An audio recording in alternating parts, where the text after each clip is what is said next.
Ma Mission TV, le miroir du monde. Non.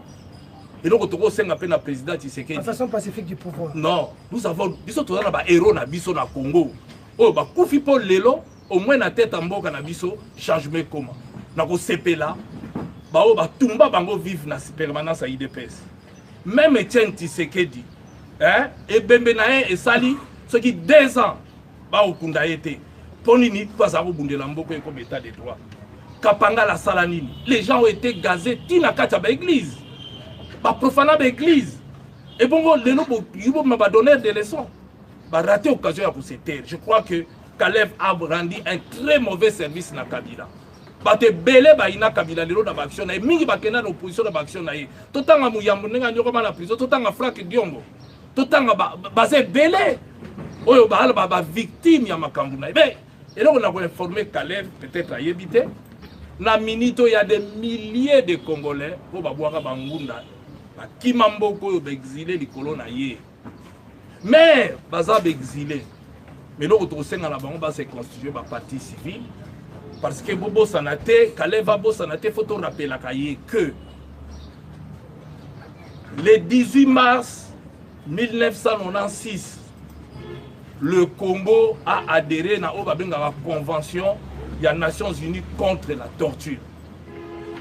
Donc, et puis, qu'on la batu, hein, traitement inhumain, et que la République démocratique du Congo, convention est signée depuis 1984, Congo à Kotaki, et on rappelait Kalev, et que le fait que Congo a adhéré à Kuna, article 5 de la convention on a point 2, et lobby que va payer aux nions sur base signateur nango, bazali compétent pour connaître, donc basambi sa muto à commettre le crime. Ce qui Félix a décidé à Bolande la batute, et bien les Congolais, oh bah subit ça biloko wana na ba étranger, bah koki toujours ko saisir ba mboka nyonso. Voilà pourquoi non, voilà pourquoi il s'est nabré bo mona ba sambisa na Sénégal. Donc ba mboka nyonso wana ezana obligation wana. Et puis bazana obligation ya ko senga ba extrader na mboka wana, lokola tosina to ko boya te to ala besoin kuti ya ba démarche mususu te kaka convention wana. Soki basengi Félix allez batinda ye soki ya bobo ko sambisa ye bakelo ko sambé ko sengo ba sambisa ye awa na stade to futa ba ticket to koti to assister parce qu'il faut to comprendre et l'on les avoir animé bango pour ba chabiso na kati ya boumbu na kati ya buzob na kati ya monyo kwami au peuple anyo kwama. Kalev a raté occasion ya ko se taire mais maintenant tant Kalev azoloba azana droit avec orgueil avec arrogance ya kozana passeport diplomatique. Voilà encore une fois de plus comment le Congo a été géré. Par l'arbitraire, par la volonté d'un individu. Et ça y est, il se donne le pouvoir qu'il ne détient pas. Attends l'ordonnance, il y a décret, il y a président de la République. Seul bateau va détenir le passeport diplomatique en dehors, il y a une fonction là-bas. On peut surtout arriver à député, tant on demande si le passeport de Zonga. Seul bateau va détenir, il y a qui surtout il y a qui détenir. Parce que le camarade Yves Kisombe a un passeport diplomatique parce que il était ancien ministre des Affaires étrangères. Donc, c'est-à-dire, les anciens ministres des Affaires étrangères, le ministre des Affaires étrangères, Bango a droit de détenir le passeport diplomatique après, même après fonction. Mais sur base de quoi? Donc, à moi, Ndenge Kabouya, Azaki Estomaké, a un passeport diplomatique. Oui, il faut qu'à moi. Biso peuple, il faut qu'à moi. Baligi état de droit. Pour expliquer Bango état de droit, mais ça n'est arbitraire. Batu banyo kwa bi ndamboko yo na mona ba parents chez koko bazolela webi omona parents na ya zolela biso to echa biso malili to ka pasi na mitema to lo ba to ko milobela te to lobela batu lisusu parce que ceux qui bango balelaki lelo il est en vie mais wapi ba kufa boni bazalaka na kati ba mabulu wana te na kati ya aner bino tu boyebi aner komaki kombo wana to ko senga pe Félix a changé kombo wana parce que ça ekenda la connotation ya mabe. Faut Congolais à l'ongola combo na munoko na ye et comme un service mususu baluka combo pas kalepa ya ba snip et ala ba ni de changer ba combo à l'ongola ngo combo là parce que combo na connotation mais likolo ya mutu moko boye qui n'était pas professionnel ya musala wana et azui yango mais résultat yango là Kabila fa comprendre loko moko. Monsieur le président de la République honoraire sénateur à vie, ce monsieur vous a rendu un très mauvais service. ils font partie à bateau tous avons benga ba renard na luba yango ba renard to ba kino to benga bango ba corbillard ba memaka bato na cimetière chance kutu po bato bolaki ba pine na bango yango ba memio na cimetière. Faut ça très attention parce que ba rendre mauvais service bato mingi ba ina yo likolo ya comportement na bango ba famille belé ba zoka awa likolo ya comportement na bango et les loyo aner pas vous courage ya kwa kuluba na bato ke na droit te na passeport diplomatique deuxième na aéroport so ka yango ba kangango ana droit te avant de détenir yango te de deux ce qui est mutapesa ki bato ndenga komi na nini na ewala procureur a fongola dossier ba tendre il y a ça va entendre bato même pour rien que ça il faut pas entendre ba yokaye parce que ça aveu à culpabilité il est passé aux aveux mais et donc peut être senga na ba congolais baza partout bo bangelo bote bo se conscient parti civil ba mboko bozali baza compétent lokola ba signal nini wala ba senga ye ba extrader so ba boko sambisa yawa asamba aza présumé innocent. Au nom de quoi, sur base de quelle loi, doit mboka na biso lobike soko kangi mutu basala ba 2 ans na sali bulu okoliate visite ezate droit avocat droit donc yo mutu mobimba droit ezate même constitution ngo lelo na komona ba misuba donner des leçons au faut respecter constitution oui to respecter bo banda par bo sambisa puisque kanga ba au-delà de 48 heures sans visite sans eloko et na ko renvoyer Kalev atanga article 48 il y a code pénal na biso et pour lui dire il n'a pas beaucoup de chance parce que le 9 juillet 2011 le président de la République Joseph Kabila a promulgué modification de ça na code pénal ya Congo ya mboka na biso et que l'article 48 quater et comme ça ba crime bato tout basala ba crime à torture imprescriptible, c'est-à-dire à tes sali 20 ans, à ta 30 ans, un jour à Samba, tout le monde a Klaus Barbie à Samba, tout vit à Samba en France, et au Kalev à Osala Lelo, c'est comme si Klaus Barbie en France a se réclamé Légion d'honneur. Donc Kalev aujourd'hui parle de l'honneur, même dans est-ce que la Serva qui beaucoup avec honneur? Mais si la Sony, Amital en face, ou bien comme une histoire de Yegola. L'histoire de la Révolution française d'Antoine Robespierre. C'est-à-dire, nous avons comme croire dans ma propre mensonge, là, c'est sa réalité. Donc, Kaleb a comme croire dans ma propre mensonge, là, à mon état, Zoba, Bisoba, Congolais, tout ça, Zoba, donc, tu as dit que tu as dit que tu as réfléchi, donc, il y a un malamu, na serva qui m'a honneur. Honneur est outil wapi, honneur est ndegedi. Moi, je crois qu'il est grand à Bisoba, Congolais, de vaincre Kubanga, total en face. Moutou a yebi que asalaki ba crime, il faut répondre. Il faut répondre devant la justice. Il passe à Limbisanga, Akoufate, Posoko Akoufi, les sons nini bao bagoya sima bagosala. Parce que bino mo boyebi comme une machine ya ko écraser opposition. Machine ya ko écraser nyonso ezalaki. Bon lelo otolo bana. Tomata likolo tokita. Asali ba nyonki batu. Suka salidi. Kabila salidi akei. Oumela et Simbité. Candidat na bango bachaki Shadari a échoué. Bon, si le pouvoir est salé. Malembe. Biso tout ozo espérer que Mboka na biso fait changer. Mais Mboka na biso peut changer ce qui biso nyon s'auto vaincre parce que même bino ba journaliste bozawa, bozalaki na otage. O salaka kandenge to fandi bo est-ce que to ko fanda ta 10 minutes pamba te, ba mubambe, ba mufunge, ba kena bino. Hein? Donc, ezalaki impossible. Aner na minute ombele toza na kati ya wataba baja aner soki combien donc bamukamate bamubambe bamufunge donc automatiquement ok mais est-ce que azalaki professionnel tout wana ekozala lelo bokomi muke libre parce que yalaki même match ezobeta na stade na mboka mususu il suffit elongia Moïse Katumbi le kataka faut longola sinon lobby aux invitation aner mais est-ce que vraiment mbokango mutu wana penza pour kozala l'occasion ya ko se terre il n'est pas honoré dans beaucoup. Et à ce là, à ce Fachi, merci parce que tu as autant de la pour Fachi allié.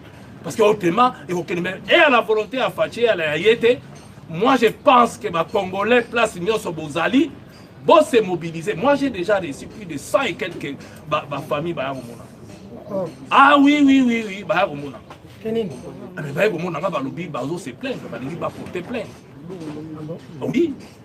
Baye pas nanga tant qu'avocat natala ndenge nini na ko sala mais na ko senga na bango soki ba ko samba te soki bwana ndeko na poto à cause ya ndeko na ye ba ko luka e ala na poto ala na mboka nyonso to ko sala tout c'est parce que mboka nyonso ba signer convention wana baza na obligation ya kosambisa bana donc soki facha boyi ok na mboka mususu akosa parce que mutande ngwana pas so courage ya koloba ke na koki koloba est-ce que professionnel et renseignement même aux fonctionnaires ya l'état baza na obligation ya silence après même oui après même fonction na ye akoki koloba makambo ya sala kite mais ya si alobi yango wana pesa faute il faut procureur pour moins que ça. Il suffisait de kosola bazako fongola ba dossier. Koso apamba. Il suffisait de kosola procureur azako fongola dossier. Mais procureur toza na document au signé par yé, ils ont aveu ya culpabilité. Procureur a se saisi pas entendre et puis total ndenge ni de kokene. Et puis bato bazé belé bazo banga. Ponini bazara na pouvoir. Té Chilomba si azui signature. D'accord. Ngai na webi sabino to banga eloko moko te to e ba ko vaincre peur.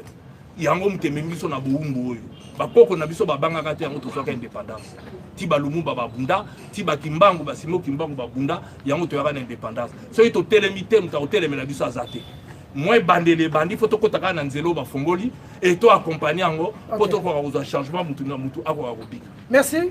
On va prendre Jacques CKTV. Jacques Kalonji, Canal Presse. Par rapport à le mouvement dans le Toki, Oyo et Segeri Naye à Poma, Assemblée nationale. Je crois que Félix a totalement raison parce que crise est déjà dans le monde.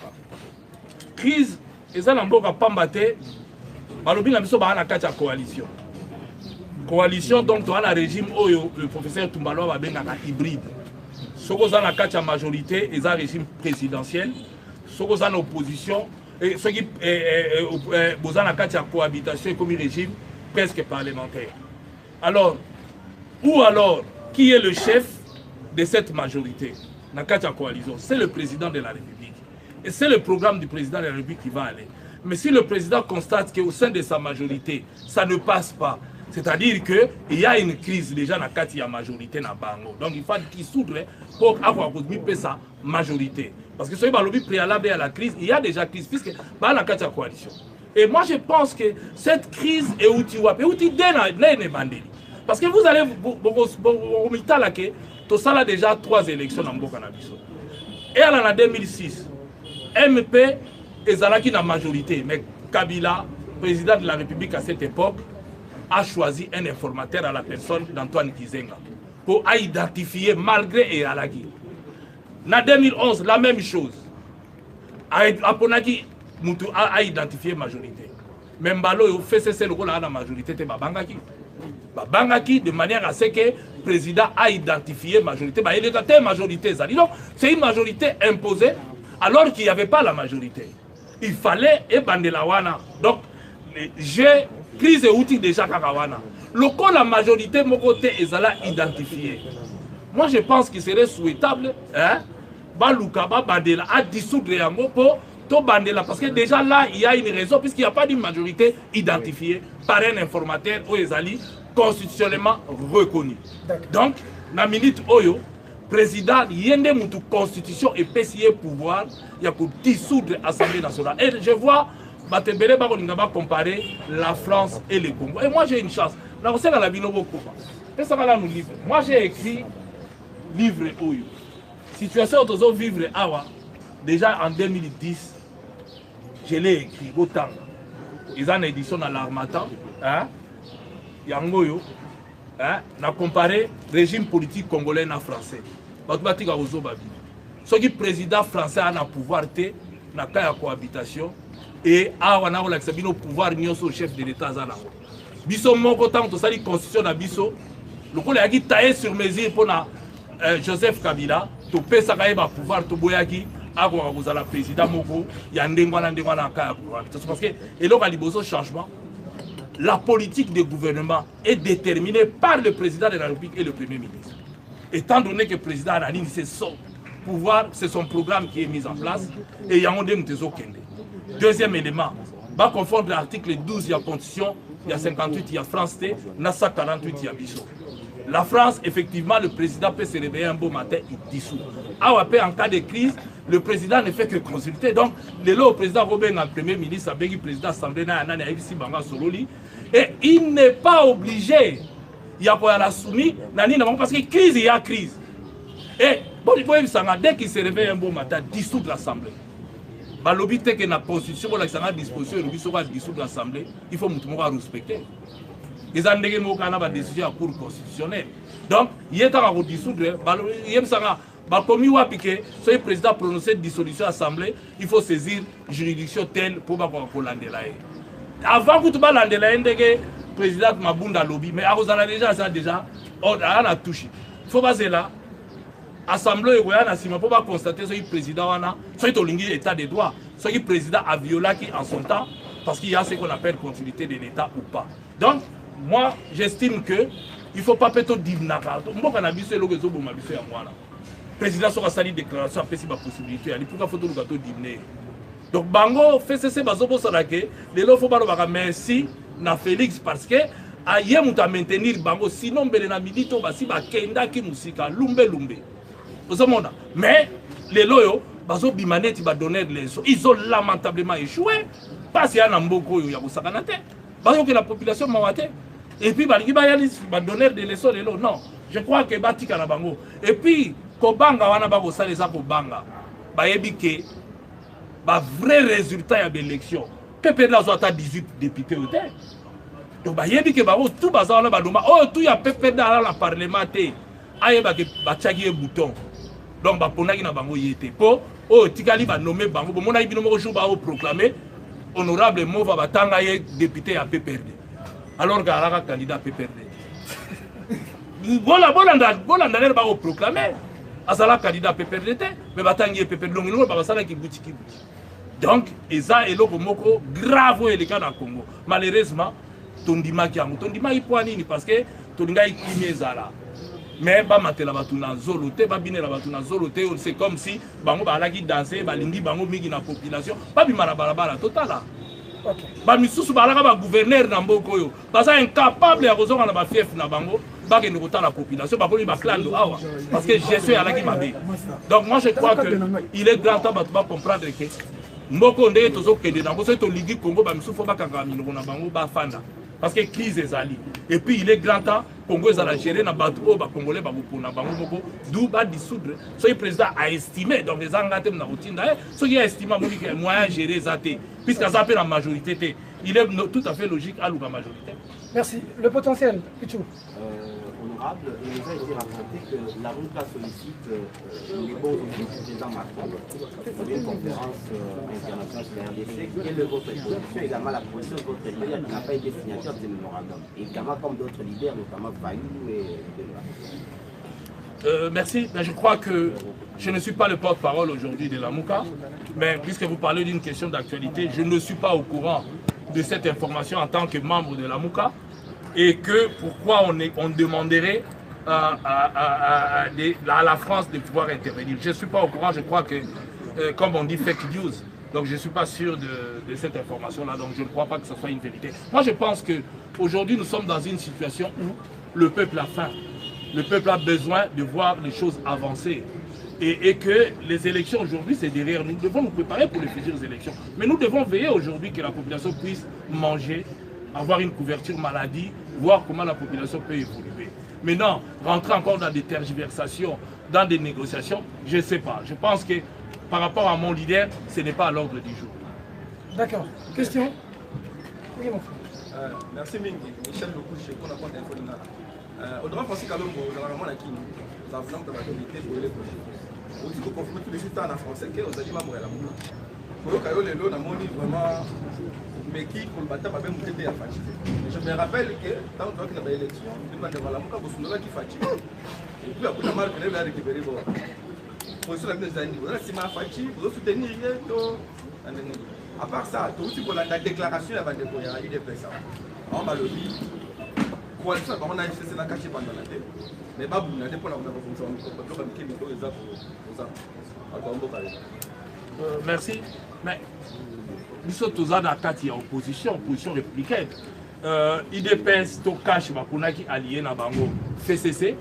Et puis surtout, il y a FCC, nous avons bomi mboko, to s'allier na FCC. Voilà pourquoi nous avons la bangote, nous avons géré la bangote. Tous en opposition. Une opposition républicaine. Mais sa méthode, Moi, na Congo, tu as eu l'habitude de faire que Mouto Lola a posé ça ennemi. Nangana, na camarade de Bélé, na PPRD et beaucoup que j'ai même formés et encadrés qui ont des postes de responsabilité. J'ai dit bravo, Bazaba Congolais. Je crois qu'il faut rompre l'habitude douana. Il y a Rosala que Mouto Aza opposant, tous partager la même idée que tous les demi, tous les salambo tété. Ce qui Félix a salé le kamalamu, tous les bêtes ma boko, et puis Mouto Kanga Bunoko, Azate, la preuve de l'ona Usuana Bino Awa, Samba Mubambe, Samba Mufunge, Onaye. Et ce qui n'a zongi pe Awa, Namboko yo na lagi exil, ezapona Félix Mtalingaki, Tozonga. Sinon, me répète Tozongi, te po bao baboya ki Tozonga. Tokoma tina kasumbalesa ba empêcher biso même quoi la candidat même kokota na mboka na biso communiquer les cas toi la documentation modiba Caleb sera lingi ba preuve goyela toi la ba message ezala ko tina ba DGM na ba partout ndenge to sala donc on nous a empêché Colombo ko yala ki mabele aye mta daza o décider si o te go le kana mboko donc ezandengwana donc moi je pense que les loyo est-ce que changement ya ndengwana na ba famille na biso na ba ndeko na biso Baolobani, biso tozo sala pona ba individualité hein. Tozo luka Congo ya avancé. Oh toi pour apporter situation moko. Les autres tozo sala l'opposition, attends tu bolobi na to komi na 5 étoiles té. Mais tozo l'opposition quand même to benga ya 4 étoiles hein. Parce que to tambola sans lacrymogène. Siko mwambongo wana baza osomba ba bombe lacrymogène na ba arme, ba augmenter na ngata salaire ya ba médecin ya ba enseignant pour mboke avancer parce que mboke za ko kende belé na ba soda na ba nini pour lacrymogène. Les loyaux et comme loba na yo tamoy salo yo lingi et l'autre mais côté wana na expérience à pouvoir Joseph Kabila comme président de la République nanga na mupanzi na ye 2001 bocha na mutu na bino décision na ya liboso ezalaki ya kokanga ba prisonniers d'exception ezalaki ko exister à l'époque bakanga ba prisonniers ina bandaka ba généraux na bandaka ba tutu bakanga yango deuxième a libérer la presse a libérer ba parti politique bo fonctionner. Mais vers la fin, comme dit Bamubambe, Bamufunge, parce que tout le monde a vigilance. Je pense qu'il faut peuple à continuer quoi la vigilance. Ce que l'on a malade, nous devons beaucoup pour encourager, continuer. Oh, il y a ma BP, tout télémédia. On a un jour, par ça les locaux ma BP, nous téléma. Mais tout le gratuité et enseignement. Et là, ma BP, à madame, mon tuto à l'ingaki en haut augmentation à la classe. Programme les autres qui est c'est vrai. Et l'on a ma BP, ça a mouillé beleki. Corruption dans le bakangi belibiso bato ba olia corruption te tozo yo kaka mais tozo mona na lagi na kananga marge salamagi lengia babi mbongo bimaki pona programme à 100 jours ba moni yango te place ekete bake ba la singa place mo ba sala ki so forage les a 300 millions et 300 000 dollars et loka ba 40 000 dollars pona osala forage ma yango pe yo o ba futeli cher wana mai ba yo c'est ça yo contrôler impur na consommation donc bon ngo ekewa.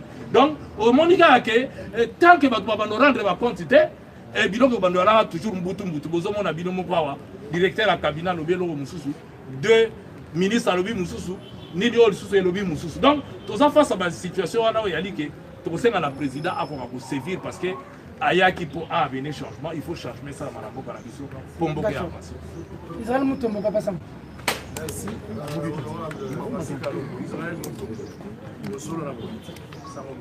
C'est peine d'abord tout le monde a mis les autres. Moi, on les a pas tout le temps à Libana. On a mon niveau.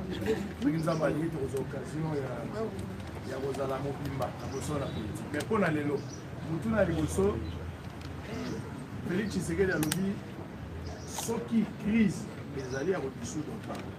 Les intentions ont été dans un premier cas dessus. Et ça, il tourne dans Mboka, une partie de la population a soutenir et a poussé le président à la crise. Tout dans le contexte, il y a un élément qui ont constitué la crise. La lecture, les autres pour le bâtiment crise, les solutions sont opportunes, ce n'est pas opportun. Merci beaucoup. Oui. Bien, on répond là. Répondre pour répondre. Merci beaucoup, mais je crois que ce n'est pas une partie de la population. Moi, je peux même aller plus loin. L'ensemble de la population, même les militaires IDPS, on a besoin de dissoudre pour la majorité est imposée. La preuve, aucun jour, Parlement est la volonté du peuple. Tu peux citer un exemple. Le président a signé ordonnance, le ministre a exécuté, aucune interpellation n'a parlé. Est-ce que Namboka n'y est pas? Aucune interpellation parce que on ne peut pas contrôler l'action du gouvernement. Ils ont salaté, discordance et ali, ils ont tambolaté. Donc moi je pense que la majorité de la population, ils en ont besoin de dissoudre parce que dans le Parlement, le peuple était mutaponagi bango. Ils ont représenté volonté il y a Moutou et non volonté à la population, aux populations, il y a une avancer. Très bien. Pour ça, l'opposition républicaine, les loyaux, le président Félix Tshisekedi, ça, la présidence, on va saluer Madame une position qui est saluée d'ailleurs au même de par rapport à la position. Félix a le bien refusé la passation. Là, parmi bateaux, dans l'expérience, l'étude, la gestion et la cabine pendant le temps de les loyaux, aujourd'hui, aux hommes pour la Félix. La monnaie, j'ai beaucoup à outil la Xana, Bilamba, le Boni, la Tabatera, c'est la cicatrice pour la bêta qui est pas un régime de Joseph Kabila. Makambo mabe mabe toleli ba aussi ya ndenge na ndenge makobola bakamwe na sango. Le Félix Koloba qui a refusé la passé. Une déception de votre part. Il faudra avoir cette politique pour la communication. Non, moi je suis totalement déçu. Et Nazoé Sabino que ce qui a refusé et le pasteur Mukuna, peuple congolais a refusé. Et je vais citer notre pasteur Eko Faloba qui aujourd'hui le Congo est faible. Mais le Congo a faible. Mais l'avantage que nous avons, c'est la loi promulguée par Yemoko Joseph Kabila. Les crimes sont imprescriptibles dans l'article 48, il y a le code pénal, il y a Mboka Nabiso. Donc, et lobby que les crimes sont imprescriptibles. Donc, c'est-à-dire, tout ayebi ke asalaki, eza ba crime, torture, biloko wana nyonso, na bato bakufa balela. Ngai so ina na place na bango. Mais le FCC a formulé un dossier à Sambisi Batata a quitté bango. À ce moment-là, il y a aussi Sambisi, Bagoïsou Sambisa. Mais Nzamba a aveuglé bango. Aveuglé bango ba Sambisa raté. Babomir aussi awa. Est-ce que procès est salama? Si balakisa ki biso bakagimu, ki lelo akeka aleti ngulu mwana bato. Est-ce que Rosia ke ndako yiba? Toi ça otambola pombo ke apporter changement. Mais elle moko biso pe population. Tolo natanze te. So ichilomba boyi, tokobenga na biso bakinois. Tokone la bango style moko awa po to banda ko se komoraka liwa ba o tu batika biso bakapangala baze belé ba famille belé ba boaka bibembela ba fleuve ba force ezali na mona ki boye bien politique il faut elle moko to chamité ma to ça et la population tout ça et la population to ala ba misuso ba ko chamilo une fois comme aux affaires suis nous sommes à Twitter ni na maluku chaque dimanche. D'abord, au temps où na yemo mi yeba tant to loba na la Twitter na chaque dimanche ça arrive loba biso to passer la batabaluku mais tant comme le premier ministre na mboko tweet si et fandi même quand on visiter banga déposer banga ta fleur ezalate je crois que il est grand temps t'offrir na bande na biso bakunda na maluku ata moi cercle ata ya libaya to tcha mais moi je pense que tous les initiatives bon bakufa ba kinois sans compter comme il a sapé akufa ba faux sceptique ezakuna il faut na Congo boyebi lelo tozolula bamboka ya poto soki lelo na Europe bazalaki tranquille c'est parce qu'il y a une Nuremberg. Les gens qui ont traversé la période nazie ont été jugés balandi bako ti ba bakendaka na exil babo mama il faut à un moment donné ba crime de toute façon ba crime ba ministère à voter donc un jour ba ko taper mais yango na yebisi bino astuce ezali Congo a ratifié la convention na soki ba ko sambisa bango ate ba payer belé et sambisa ezana possibilité wana ba o ba na ba décorer bango libanda ba constituer ba dossier ba porter plainte dans mboka wana pour ba kobenga Calais va requender au Samba. S'il vous plaît. Israël Moutomba, s'il vous plaît. D'accord. Je vais vous donner la parole. Je vais vous donner la parole. Je vais vous donner la parole. S'il vous plaît. Attendez. Attendez. Posez la langue. Posez là. De toute façon. S'il vous plaît. Israël, je vous la question. On peut s'appeler la parole.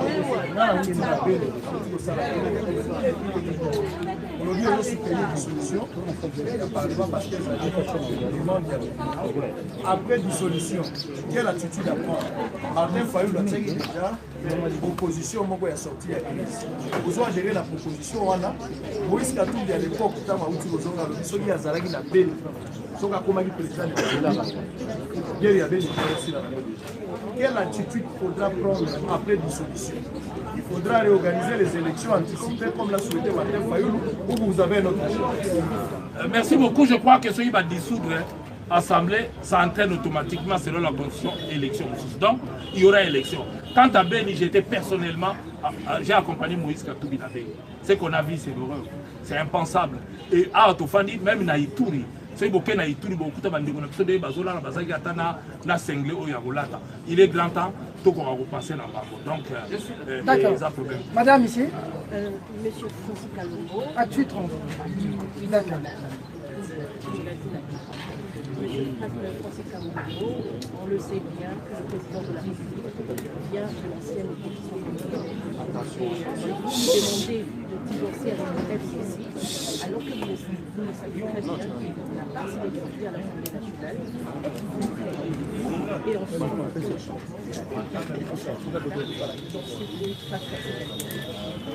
merci beaucoup. Je crois que Félix fait partie de ceux avec qui on a travaillé. Moi, personnellement, j'ai sillonné le monde avec Félix Tshisekedi. On a pris des avions, on a pris des véhicules, on a pris des bateaux, on a pris des trains. Tout ça pour qu'il y ait un avènement d'un état de droit en République démocratique.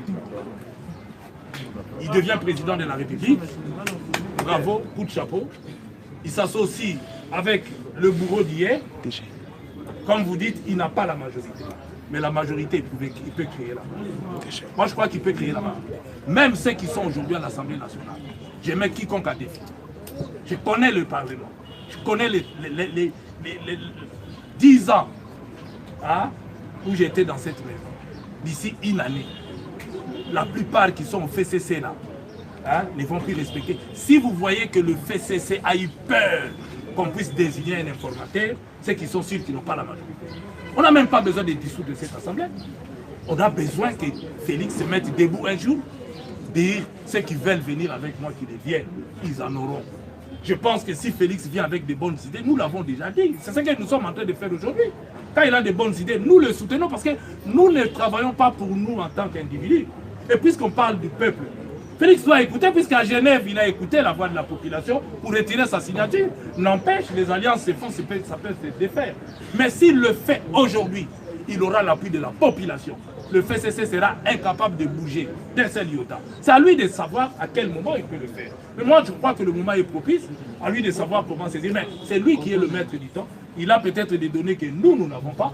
Mais ce que nous constatons, c'est que si aujourd'hui il est tiré vers le bas, c'est parce que son allié n'est pas crédible, la population n'a pas confiance à son allié. Voilà pourquoi nous sommes dans cette situation. C'est à lui de faire un choix, nous on ne peut pas lui imposer. C'est à lui de faire un choix, parce que lui, il est le garant du bon fonctionnement des institutions. Mais la population a compris que le Parlement actuel ne va jamais lui faciliter la tâche, d'où cette demande de la population, lui demandant de dissoudre. La décision lui revient. Pas à nous, nous ne pouvons pas lui imposer ça, mais nous sommes dans l'opposition. Nous accompagnerons toutes les bonnes actions que tout citoyen congolais, même vous, même quelqu'un d'autre qui va faire quelque chose de bien, nous allons l'applaudir. D'accord, Tatiana. Peter. Madame, les dames, je vais prendre les Peter. d'abord. Les dames, Honorable je vais revenir aux Francis autres. Kalongo, merci beaucoup pour l'invitation. Mais le lot, la ligne là, tout n'a moko. Aux appuyer le président Félix à dissoudre le Parlement pour aux autres CPLAD, aux autres candidats. Merci beaucoup. Naïté m'a appuyé. Batuni na question na ozong sanga na mituna na bino arrête na classe na zong sima bena ozwa zéro. Hier à lobby à ce que crise continue à vous dissoudre.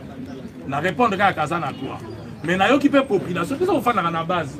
Na yo qui peut population va vivre bateau na biso to chaka bango te ba mi nomé là qui va pesa une majorité ba kende na bango to ba l'élection to pour na batasi. Population mutaliki ngo donc tous un problème mon côté. Ce qui a dissoudre et ya yé de dans la pouvoir dans la.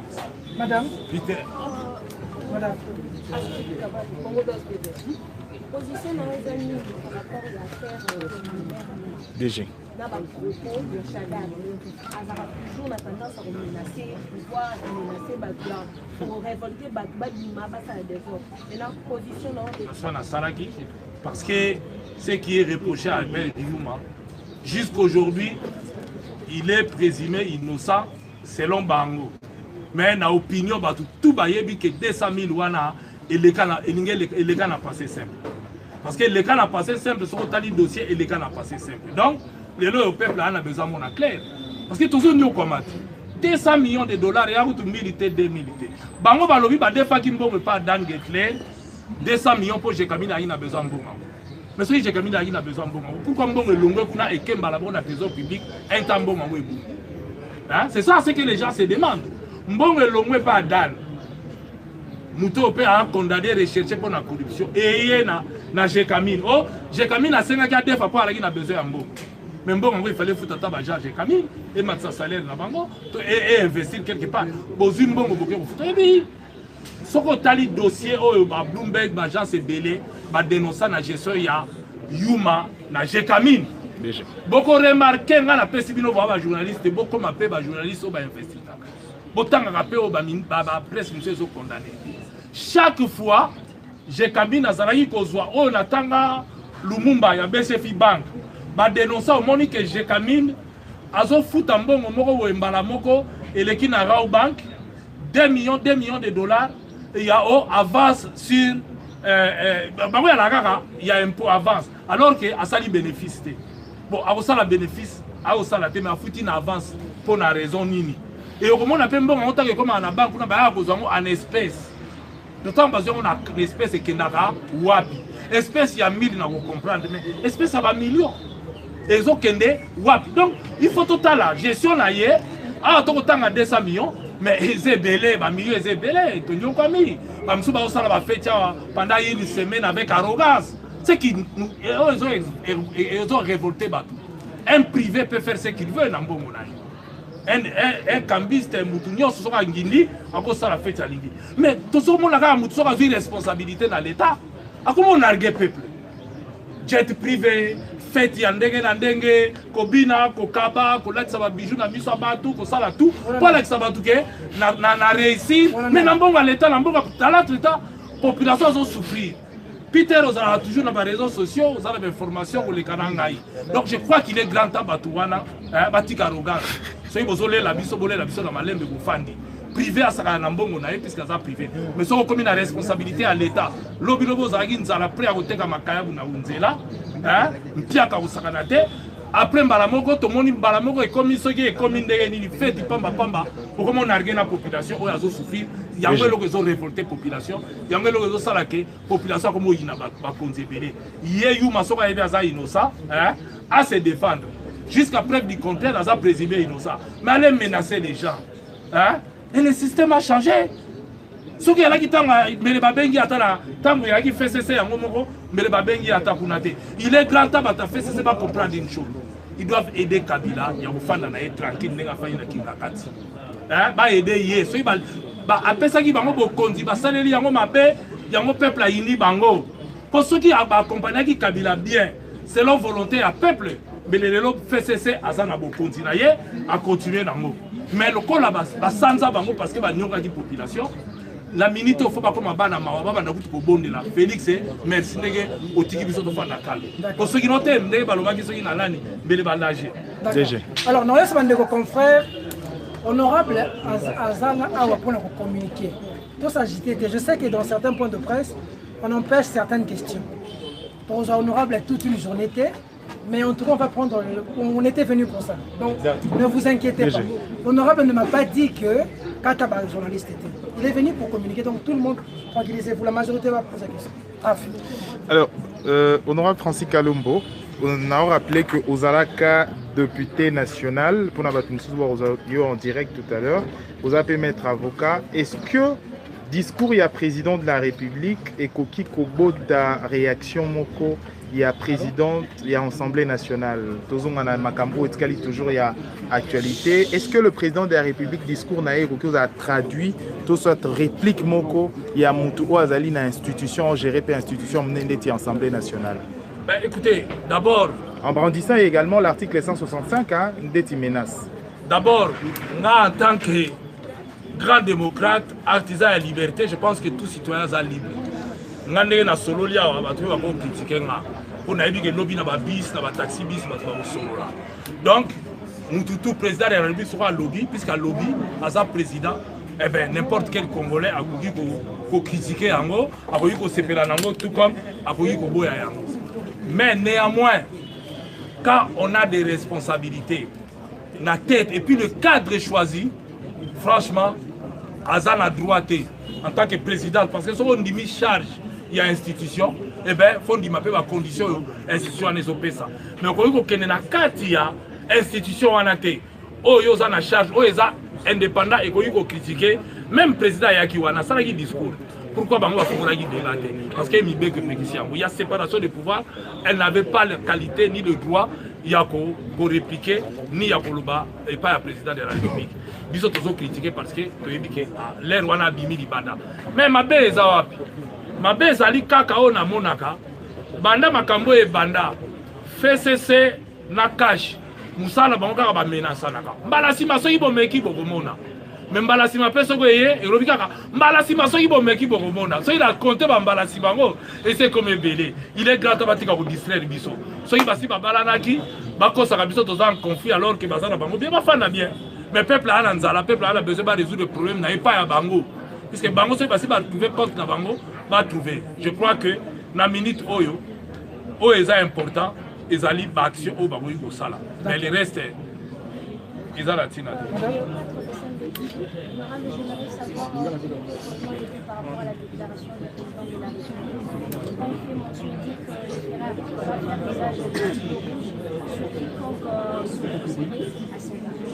Par rapport au ministre qu'on fait pression du FCC. Merci. C'est comme je vous ai dit tout à l'heure. Je crois que si vous lisez mon livre, vous allez constater. Nous sommes dans un pays où il y a certains comportements qu'on ne peut pas admettre.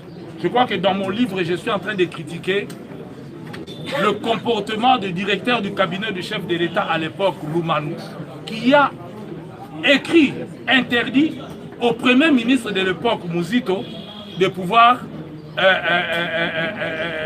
poser certains actes sans l'accord du directeur du cabinet du chef de l'État. Donc, à ce moment-là, je critique dans mon livre. J'explique que ce n'est pas possible. Le Premier ministre est au-dessus du directeur du cabinet. Il ne peut pas recevoir des instructions du directeur du cabinet, même s'il est directeur du cabinet du président de la République. C'est un administratif qui doit rester et travailler pour l'intérêt du cabinet du chef de l'État. Maintenant, dire que le président va faire usage du bic rouge, d'abord, c'est lui. Nous sommes dans ce qu'on appelle, c'est-à-dire nous avons un président de la République qui préside le Conseil des ministres. Or, le Conseil des ministres, c'est l'instance de prise de décision d'un gouvernement. C'est-à-dire que lui a le droit d'utiliser son bic rouge de manière à pouvoir sanctionner. Et puis, c'est lui qui nomme les ministres et il peut les défaire. Donc ça, c'est son droit, le plus élémentaire. Donc, maintenant, nous sommes tous informés, on le sait. Je crois que le FCC n'a pas démenti le fait qu'ils ont fait signer à certains ministres des documents. Mais en tant que juriste, je demande à ces ministres-là de ne pas tenir compte de ces chiffons-là. C'est un chiffon sur le plan de droit, ça n'a pas de valeur. Le jour où le FCC va demander à un ministre, il brandira sa démission, Félix aura d'abord, c'est à lui d'accepter la démission ou de refuser la démission. Je parie que si c'est une démission forcée, Félix va rejeter cette lettre de démission du FCC et il va maintenir le ministre là où le ministre sera. Je crois que c'est vrai, il a constitutionnellement le droit, puisque les ministres sont nommés par ordonnance présidentielle et il a le pouvoir de pouvoir les démettre. Ce n'est pas le FCC qui peut le faire. Le Grand Congo. Moi, c'est M. Thierry Kassongo, le Grand Congo. Je voulais juste savoir, parce que vous étiez ancien collaborateur de Joseph Kabila, comment se portent vos relations, vous deux? Est-ce que depuis que vous êtes parti de ce camp, vous vous êtes appelé, vous avez écrit, parce qu'il a vos numéros? Des deux safaris aujourd'hui, où en êtes-vous? Et à quand l'arrivée de Moïse Katumbi à Kinshasa, il a peur de qui? Ou il y a des contraintes? Merci beaucoup. Je crois que par rapport à votre première question, malheureusement j'ai changé de numéro. L'ancien président de la République n'a pas mon nouveau numéro. Bon, maintenant, pour la question des safaris, eh bien, il y aura bientôt le calendrier qui va sortir pour cette dernière phase de safari. Moïse n'a peur de personne. Moïse est très très populaire ici dans la ville province de Kinshasa. C'est connu de tous. Je crois que le moment venu, il viendra. Et d'ailleurs, il a dit quand il viendra à Kinshasa, il restera un mois plein afin de pouvoir rencontrer les Kinoises et les Kinois et voir qu'est-ce qu'il peut éventuellement apporter dans le combat que les Kinoises et les Kinois sont en train de faire. Merci. Oui, mon frère. Oui. Diego Kaïba pour les comptes de Géopolis. Honorable, en vous écoutant, parlant, c'est comme l'impression. Vous êtes dans la Bouka, mais en même temps vous prêchez pour la chapelle des Félix. Ces derniers temps, on ne sait pas où vous situer. Au début, après les élections, certains de vos camarades de la Bouka ont même qualifié le président de la République des produits, des placebos. Aujourd'hui, puisque vous êtes libre, puisque vous êtes retourné au pays, vous commencez à prêcher pour la chapelle des Félix. Vous êtes d'accord qu'on enterre l'histoire des vérités des îles? Merci beaucoup. Je dois d'abord vous dire que je ne prêche pas la chapelle de Félix. Jamais. À aucun moment. Mais quand on me pose une question par rapport aux actes posés par Félix, eh bien, je réponds. Félix a l'UDPS qui est une machine avec cash, avec des communicateurs, des talents. C'est à eux de faire ce travail-là. Moi, je ne le fais pas. Moi, je dis ce qui est bien et je condamne ce qui est mauvais. Le jour où il y aura quelque chose de mal, je vais condamner et vous serez là pour me donner raison. La question de la vérité des urnes. Je crois que moi qui vous parle ici, j'ai eu à échanger avec mon collègue Martin Fayou de l'époque. Je pense qu'on lui avait conseillé de ne pas aller à la cour. Dans un premier sens, dans notre esprit, c'était que c'est lui qui passe président de la République, c'était un de nous. Que ferons-nous? Que doit-on faire? Mais malheureusement, le soir même de la proclamation, Félix est associé au FCC, et nous, on peut jamais, puisque c'est le FCC qui était à la cause de tout ça, et on ne peut pas rentrer, donc il a choisi son camp. Maintenant, Martin est allé à la cour, sachant bien que la cour là est FCC. Mettre un coup, par exemple, et automatiquement, l'avocat de Kabila, pendant tout ce temps, lorsqu'on lui met quelque part où il va décider, pensez-vous vraiment qu'il va décider à l'encontre de son client? Donc vous êtes d'accord qu'on enterre l'histoire des vérités des îles? Ce n'est pas moi, c'est Martin Fayou lui-même qui a enterré l'histoire des vérités des îles. Parce qu'il est allé devant des hommes et des femmes à qui lui avait confiance en leur demandant de lui dire le droit. Ils se sont prononcés.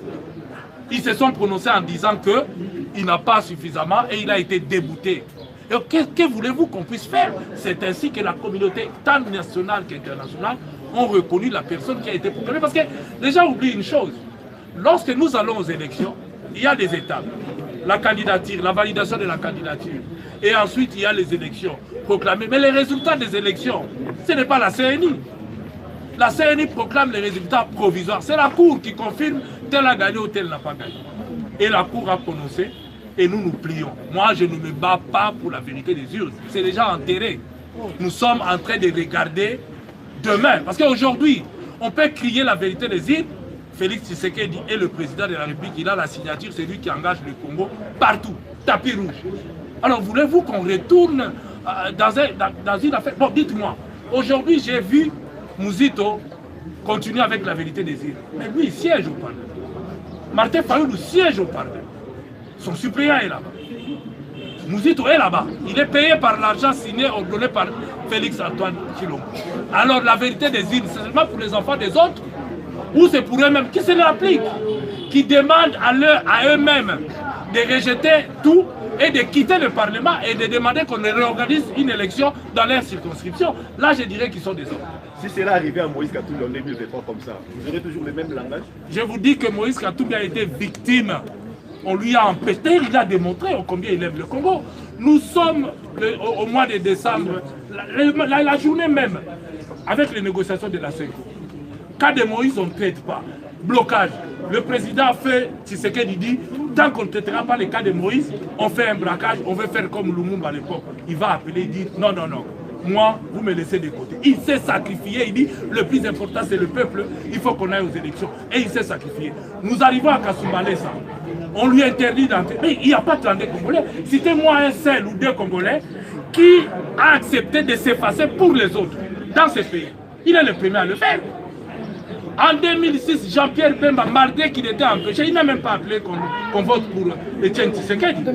En 2011, vous étiez là. Malgré que lui était empêché. Mais voilà Moïse Katumbi empêché. Il met non seulement sa parole, toute son équipe et ses moyens. L'argent, j'en connais quelque chose.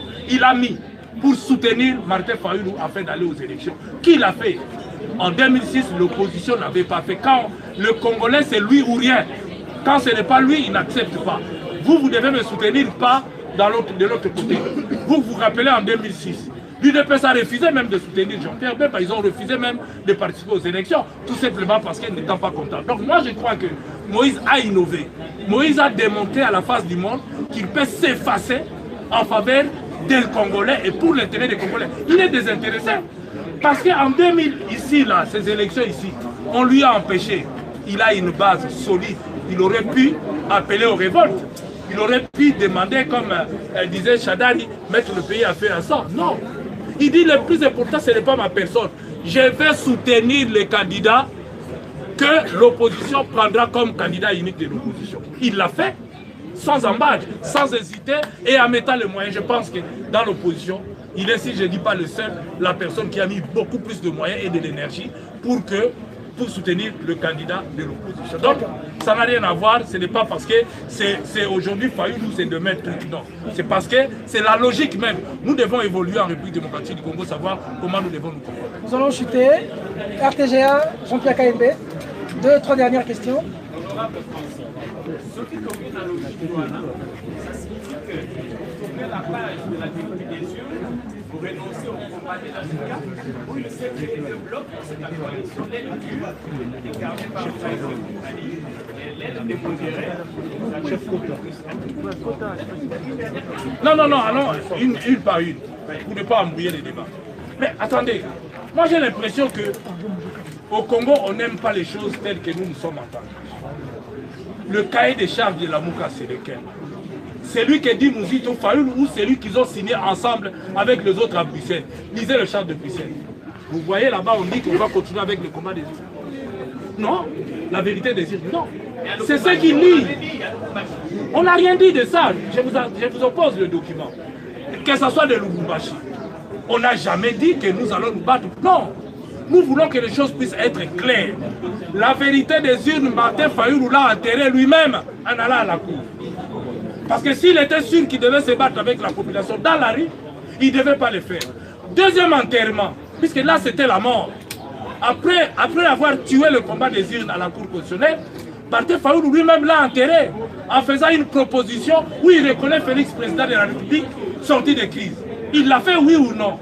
Alors, pourquoi nous prendre pour des gens qui peuvent avancer sans réfléchir? Lui-même va écrire, sans tenir compte des autres membres de la Mouka, des autres membres de la Mouka. Lui-même va écrire et faire une proposition à Félix, reconnaître que Félix restera président de la République. Lui-même, quand il reconnaît que Félix va rester président de la République. Est-ce que c'est ça la vérité des urnes? Alors, je comprends. La vérité des îles, c'est que Félix avait gagné les élections, selon Martin Fayoulou. Parce qu'il ne devait pas accepter que Félix reste, ça que signé dans la Mouka. Félix a dit à la présidente que Ino Bakosaki, nous sommes de côté de la parlementaire, nous avons siège dans la compétition.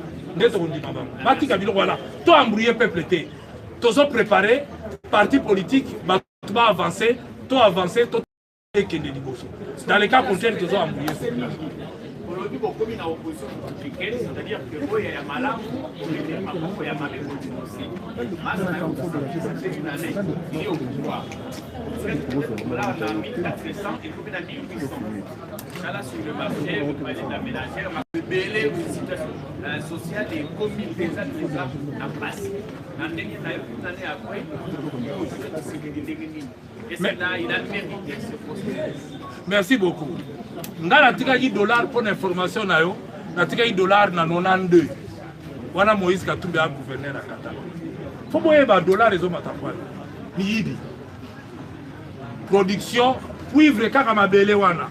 Cuivre kaka wana ezalaki ko matango Moïse ali. Oh production mataka.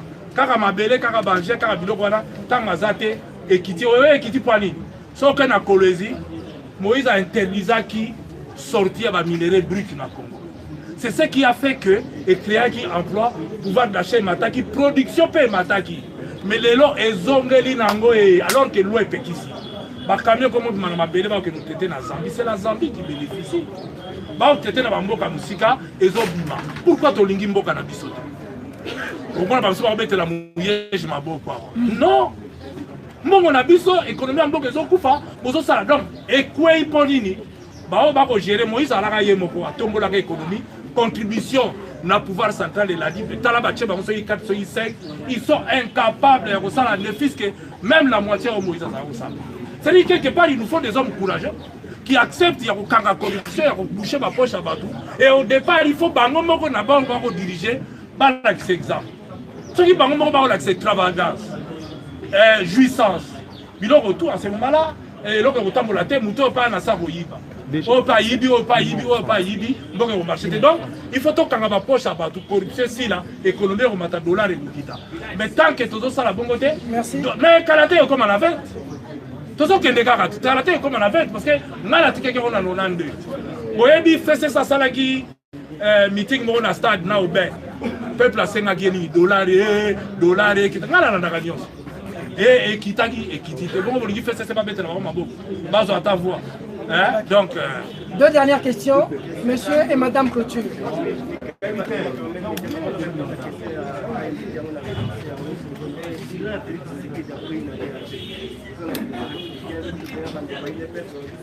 Largement positif, elle n'a même pas été en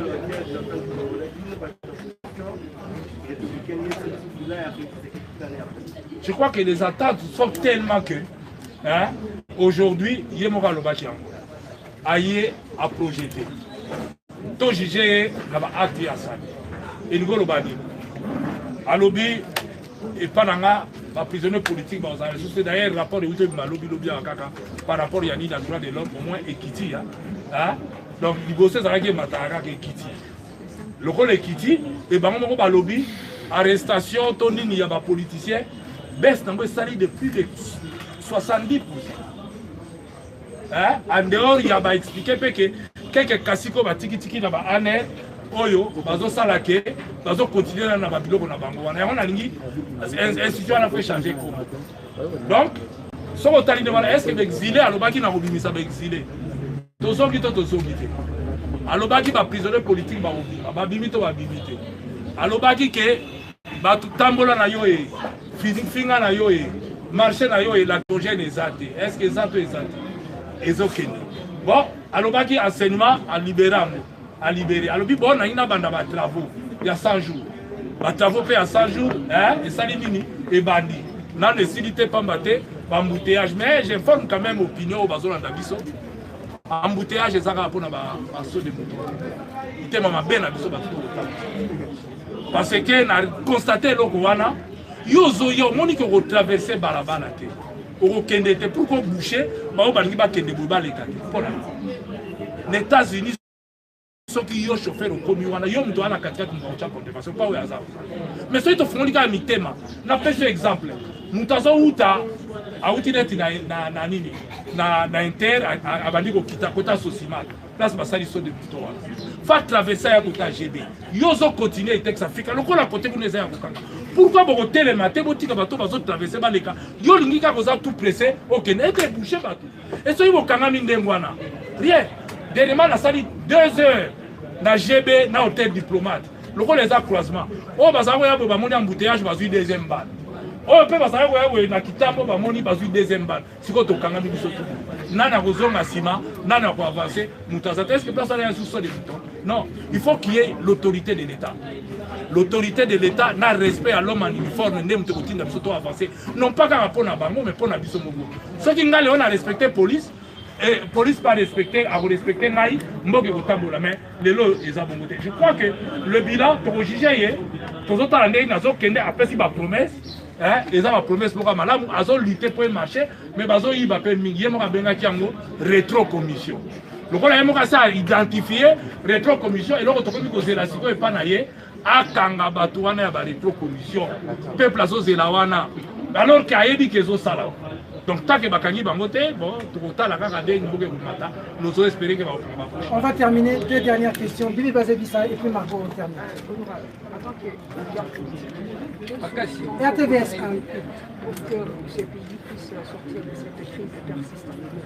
merci beaucoup. Excellente question.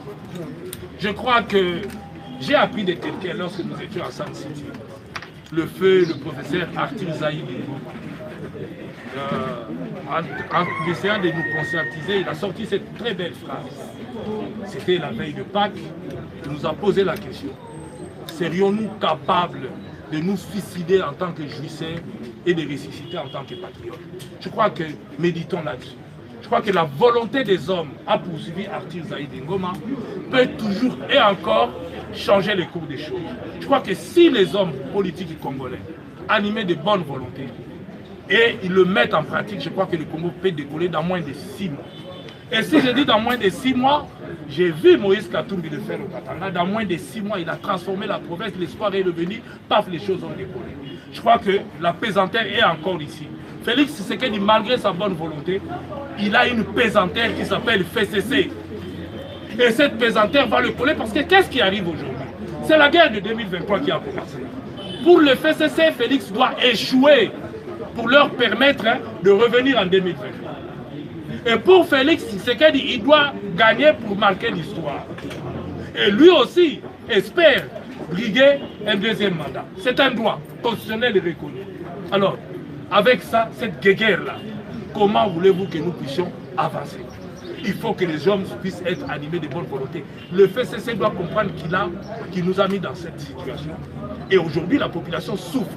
Les jours où ils comprendront qu'ils doivent mettre de la bonne volonté pour l'intérêt général, eh bien, le Congo va décoller. Mais d'un côté, vous avez quelqu'un qui pense à l'intérêt général. De l'autre côté, vous avez l'autre qui veut que les Congolais puissent continuer à souffrir. Il n'a rien à voir avec les Congolais. Alors, comment voulez-vous? Je pense que la solution, c'est ça. C'est cette bonne volonté que les hommes politiques peuvent avoir et aimer leur pays et ressusciter comme des patriotes. C'est seulement en tant que patriote qu'on peut tout faire pour l'intérêt général. Et j'ai donné l'exemple tout à l'heure avec Moïse Katumbi. Il s'est senti patriote, il a dit non, laissez mon cas à côté, faites plaisir à la population. Aux accords, sinon on allait bloquer, on n'allait pas signer l'accord en décembre. Et il l'a fait quand il arrive à Kasumbalesa. On l'appelle, vous savez, nous tous on était démoralisés. Mais Moïse Katumbi est bizarre et génial. C'est du jamais vu. Moi j'ai travaillé des années et des années aux côtés de Joseph Kabila. Mais je pense que ces jours-là, on nous empêche, il rigole. On retourne, on reprend notre avion, on arrive en Grèce. Il nous dit non, voilà, réunion, Olivier, Francis, bon écoutez, on fait quoi? Celui qui veut qu'on continue, il doit être patient. Nous avons travaillé pour l'intérêt du Congo. On continue, on doit soutenir celui qui sera candidat de l'opposition. Nous, on nous a déjà empêchés. Faisons tout pour que nous puissions avoir ne fût que la majorité. Ni têter les nominations, on avait raflé. Partout, on a eu des candidats, on a eu des élus. Sauf que les nôtres qui ont fait des voix énormes, ils étaient dans l'incapacité de les enlever. Mais on a raflé. Donc, je crois qu'il faut être animé de l'amour de la patrie, l'amour des Congolais, pour aimer ce pays et accepter de s'effacer de manière à ce que le Congo puisse avancer. D'accord. Margot, dernière question terminée. Margot, là, journaliste et reporter, il y a Congo France TV. Là, il y a une question sur lui. Question par rapport à la jeunesse congolaise. Oyo bakizaka Francis Kalombo nde moto amema kuluna na mboka Kinshasa mpe bakongo mobimba. Deuxième question na nga songi ezali mwana mboka Francis Kalombo mingi bato babinga mpo ozalaka rwandais. Lelo président de la République abi banyamulenge baza bandeko na biso yo yambi yango ndenge. Merci beaucoup. Boga soyez petit na nga oyo na tindaka na classe awa ya kuluna wapi? Joël yaka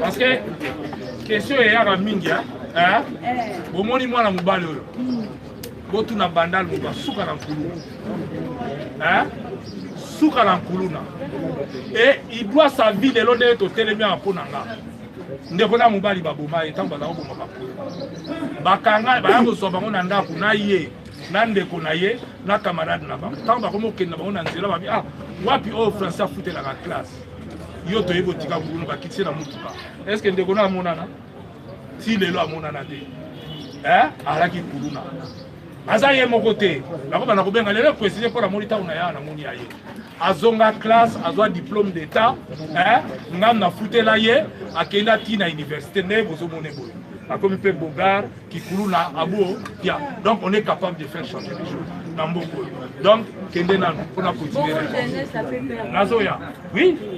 Là, la dirigeant jeunesse a peu perdu. Et fier de le dire.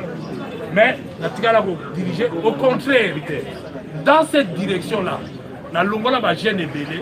Oh, bah, la Guinée va Kuluna, na ba Salamabe, Toyeda Bango pour avancer. On ne peut jamais former. Nous étions dans une période où, d'un côté, vous avez un bateau, si à titre individuel, nous allons commettre ma bébé est allié. Mais nous, on a encadré. Et dans ma gestion, il y a Ligue des Jeunes. La preuve, depuis que Nakenda, on a Ligue des Jeunes en Koufa. Parce que moi, j'ai juste structuré. namonaki kosangisa bango boye te bagène désœuvré, bagène sportif, bao boye na tchangi bango tous ensemble. Et on les a aidés, on les a poussés pour travailler pour l'intérêt général. Ils ont fait. Mais il y a des périodes où yo, nakoki koyebisa bino, eloko moko. Oyebi pourquoi ntango eyindela ye nga bato ya MONUSCO basovanga? C'est-à-dire que ngai na sauva mboka oyo soki ngai tembe l'élection ya 2011 wana esalama te, fier de le dire. Oyo tosali biloko ebele na mboka oyo ta mosusu tokoloba te bato bayebi yango te. Eyindaki awa jour ya suka biso toza na stade Kamanyola, IDPS alobi ya kotelema na triomphale, INC aza na stade Kamanyola, INC bamela pema bazobeta bango na bato ya IDPS ya Vital Kamerhe, bazobeta bango na bato ya IDPS. Jour yango Vital ayi na meeting, Tshisekedi meeting, Kabila meeting, bauta Matadi baya. Eyindi na mboka moyen ezaki. Il fallait trouver une solution. Sinon, le col à jeune, on a déjà chauffé au bête entre bango, il fallait décider. Et j'ai pris mon courage entre les mains. J'ai appelé à l'époque, quand moi qui paie à son âme, Nabi, ah oui, on fait quoi? Oh yo mouninde, on a habité, photo en dit.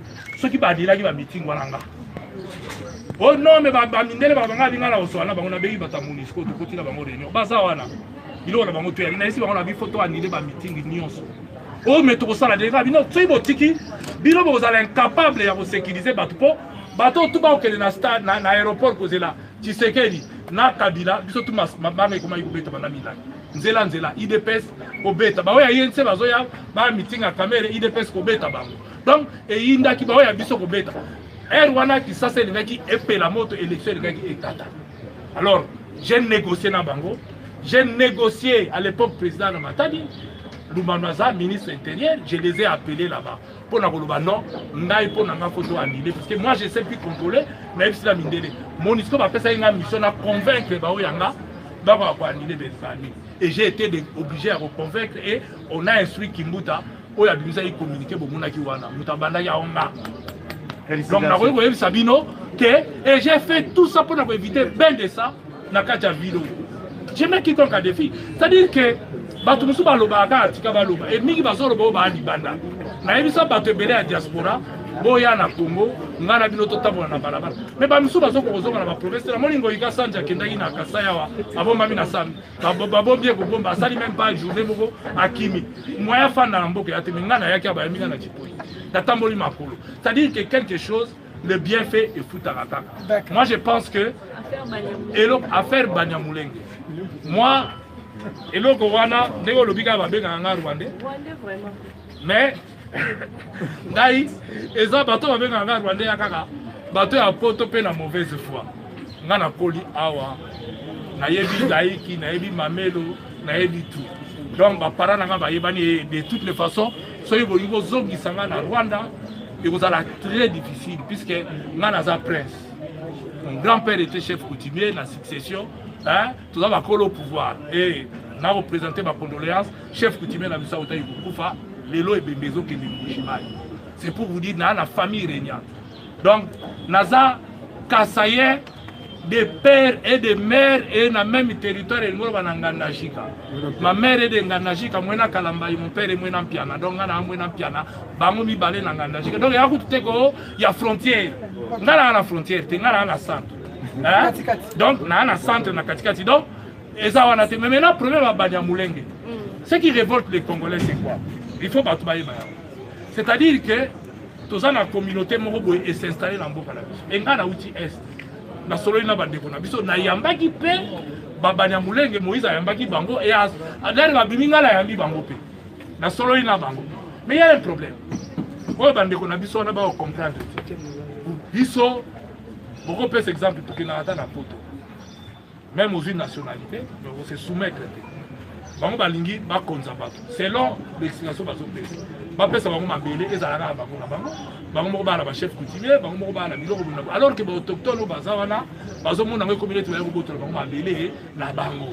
Bako yiko cohabiter, mutango pesa bango ba cohabiter. To fanda awa na bande ko na biso ba tout ya. Moi la plupart de mes amis que je regrette d'ailleurs les belé ba tout ba deo ba bazi pas kategada to tangana bango to lala donc baza belé ba kufa ba musu bazali.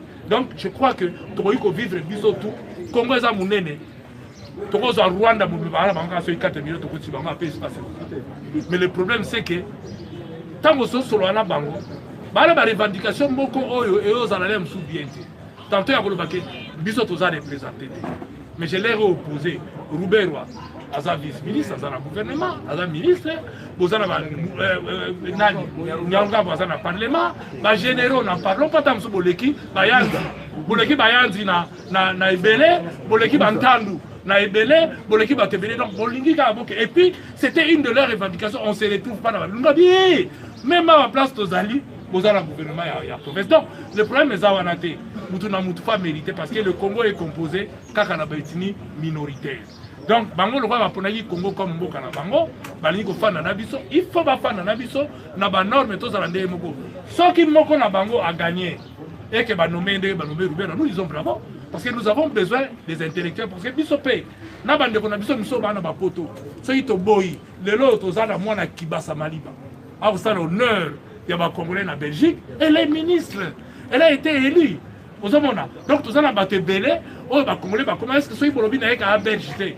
Babengana été. On a reçu la macasse à un mandat nommé par rapport à la qualité à la Congo paisiblement.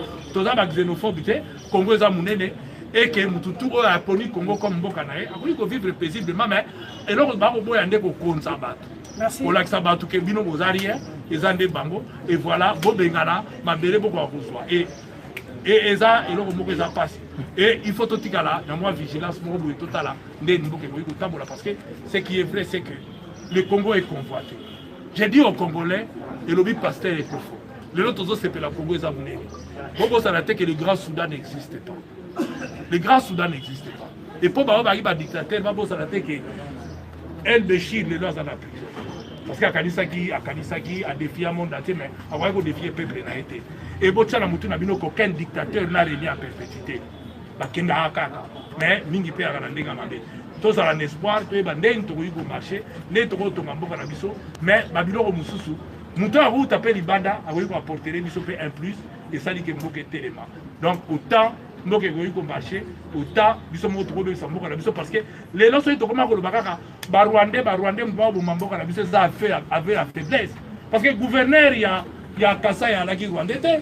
Gouverneur à Bandoudo à la guerre Rwandais, gouverneur donc, Rwandais va tirer la quoi la tête, même si on trouve en déconnaissance, on va nous montrer que Baraba gouverneur, mais tout gérer la province à Mondé.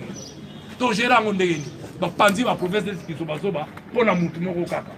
Hein? Mais les lots, tout ce qui n'a pas, il faut tout l'ingambo à la biso, tout élément, tout à l'année. Merci beaucoup, honorable, merci beaucoup à la presse pour cet échange. Je crois qu'on a largement touché presque toutes les questions importantes du pays. Et on aura une minute, juste une minute pour finir. Il y a un Congolais qui est en prison, que moi je ne sais pas oublier. Il s'appelle Mike Mkebaye. Qu'est-ce que vous dites? Mais, vous savez, c'est ce que nous continuerons à condamner. La justice ne doit pas être instrumentalisée. C'est un peu comme votre mot de la fin. La justice ne doit pas être instrumentalisée. Certes, en tant qu'avocat, j'ai ce droit de réserve de ne pas critiquer les actions de la justice. Mais ce que je peux simplement dire que la détention reste et restera une exception. Parce que nous avons vu des dossiers de beaucoup d'argent, par millions ici, où on a ouvert des dossiers, les gens ont été entendus. Albert Youma a été entendu, mais il est libre. Hein?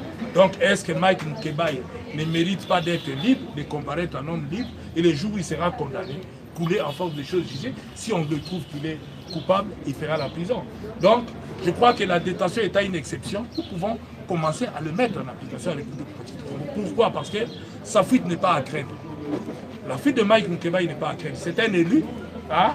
Il a une adresse connue, il a un travail connu, payé par la République. Je pense que la meilleure façon de faire, de respecter notre justice, c'est aussi de respecter ces principes sacro-saints, à savoir la présomption d'innocence. Or ici, nous privilégions la présomption de culpabilité, ce qui est inadmissible, ce qui n'est pas bien.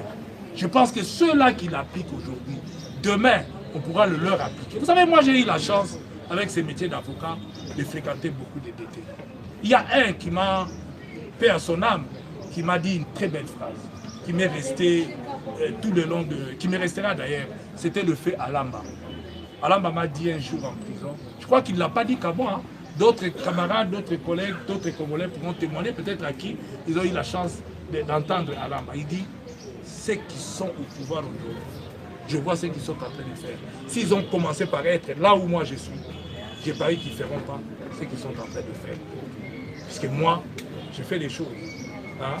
Mais j'ai compris qu'il y a des choses qu'il ne faudrait pas faire. Dans ce moment-là, je continue à dire qu'Alev a fait des choses ou a fait faire des choses dans ces pays.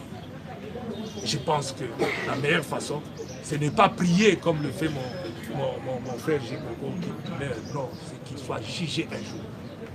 Et s'il est coupable, qu'il soit reconnu coupable. Il n'a pas à avoir peur de la justice. Les gens ont souffert, peut-être malencontreusement, en utilisant son nom. Qui sait? Mais nous avons vu cette institution, comment l'institution a fonctionné, alors que lui, il était à la tête de cette institution. Il fut même un moment où on s'est demandé même comment. Mais il a rendu un très mauvais service à Joseph Kabila et à la République démocratique du Congo et aux Congolais.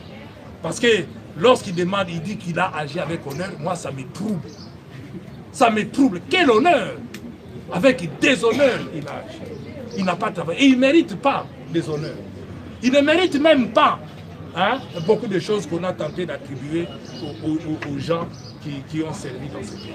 Et moi, je crois que c'est regrettable de voir qu'un homme comme ça, au lieu de se taire, qu'on puisse l'oublier, ben, il va énerver les Congolais. Il va énerver. Et ça, c'est inadmissible. On a tous subi la colère de ces messieurs, son inexpérience. Je parie même que la prochaine fois, on va tout faire pour changer le nom de l'année. Parce que ça a une mauvaise connotation, surtout en province. Vous savez, ici à qui on peut encore parler, ma province est un agent de l'ANER terrorisé déjà. Je pense que ceux qui dirigent l'ANER aujourd'hui ont déjà tout fait pour que l'ANER devienne un réel service de renseignement. On est d'accord que l'ANER puisse interroger les gens, mais dans les normes telles que la Constitution les demande, pourquoi garder quelqu'un pendant des années? Pourquoi faire... D'abord, certains vont vous dire que j'ai suivi mon frère Jekoko dire qu'on ne m'a pas torturé à l'ANER, on m'a torturé de l'autre côté. Non! Jekoko a été torturé par l'ANER qui lise l'article 48 du Code pénal, qui définit c'est quoi la torture. Le fait simplement qu'on te prive de la liberté pendant 2-3 jours, sans visite, sans rien. Et moi je me rappelle, je sais comment Jekoko arrivait à obtenir à manger. C'est ça ce qu'on appelle la torture. Il a été torturé à l'ANER, mon frère. Il ne faut pas avoir peur de le dire. Vous avez été torturé à l'ANER. Et les gens sont torturés là-bas. Le fait simplement de priver quelqu'un de tous ses droits, ça s'appelle la torture. Qu'ils lisent. Et les conventions que la République démocratique du Congo a signées ne permettent pas à ce que des hommes comme ça puissent circuler librement et en plus avec cortège et protection. Pourquoi il a peur? De quoi il a peur? S'il a servi loyalement son pays, de quoi il a peur? De qui? Je pense que la meilleure façon de faire au Congo, c'est qu'il faut que la justice fonctionne. Que la justice devienne réellement indépendante pour permettre à ce que le Congo puisse décoller. On ne décollera jamais si on ne juge pas, puisqu'on a un temps amnistié. Les gens qui ont fait des rébellions, les femmes ont été enterrées vivantes. Les mêmes personnes qui ont enterré les femmes vivantes hier sont devenues des grands boignards, des responsables au Congo. Prime à la guerre. Tant qu'on va continuer avec des primes à la guerre et qu'on ne va pas se mettre à changer, je crois que Félix Tshisekedi doit nous aider. Un état de droit, le peuple d'abord, il doit satisfaire les besoins primaires ressentis par la population avant de regarder autre chose. Merci beaucoup, mesdames, mesdemoiselles et messieurs. Cette conférence de presse est terminée. À la prochaine. Merci beaucoup.